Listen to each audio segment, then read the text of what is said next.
మాజీ ఎమ్మెల్యే పిన్నెల్లి రామకృష్ణారెడ్డి ప్రధాన అనుచరుడు మాచర్ల మున్సిపాలిటీ మాజీ చైర్మన్ తురక కిషోర్ను నేడు పోలీసులు కోర్టులో హాజరుపరిచే అవకాశం ఉంది.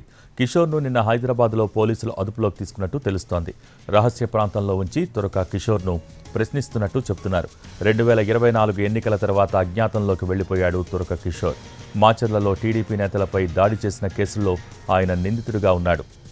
స్థానిక సంస్థల ఎన్నికల్లో టీడీపీ నేతలు బోండా ఉమా, బుద్దా వెంకన్న కార్లపై నడి రోడ్డుపైనే దాడి చేశాడు కిషోర్. 2022లో టీడీపీ నిర్వహించిన ఇదేం కర్మ మన రాష్ట్రానికి అనే కార్యక్రమంలో జూలకంటి బ్రహ్మానందరెడ్డిపైన దాడి చేశాడని కిషోర్పై అభియోగాలు ఉన్నాయి.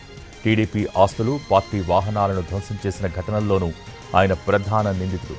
పోలింగ్ రోజు ఏజెంట్గా ఉన్న వ్యక్తిపైన దాడి చేసి ఘటనలోనూ కిషోర్ ప్రధాన నిందితుడిగా ఉన్నాడు.